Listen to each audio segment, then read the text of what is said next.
বাজার থেকে বেসন না কিনে এভাবে বাসায় বানিয়ে নিতে পারেন খুব সহজে হোমমেড বেসন। আর এই বেসনটি দিয়ে বেগুনি আলুর চপ বানালে বেগুনের আলুর চপ হবে ফুলকো ও খুব মুচমুচে। আর বাজারের বেসন থেকে এই বেসনটি খেতে খুবই সুস্বাদু হয়ে থাকে আর হেলদিও হয়ে থাকে।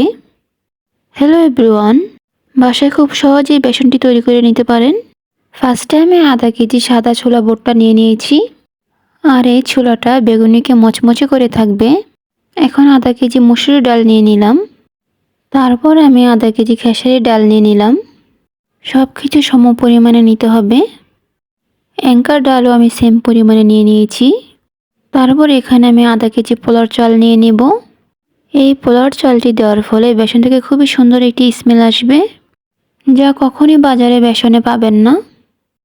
এখন সবগুলোকে আমি ভালোভাবে মিক্স করে নেব। যাদের বেসনের পরিমাণ কম লাগবে তারা কম পরিমাণে নিয়ে নেবেন, বাট সব কিছু সম পরিমাণে নিতে হবে।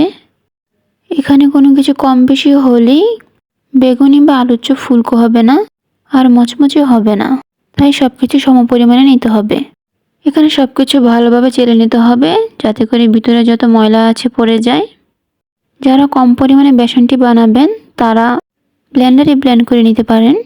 আমি বাজারের দোকান থেকে মেশিন দিয়ে করে নিয়েছিলাম পরিমাণে বেশি হওয়াতে। এখন আমি একটি বয়মে স্টোর করে নেব। আজকের ভিডিওটি এই পর্যন্তই। আল্লাহ হাফেজ।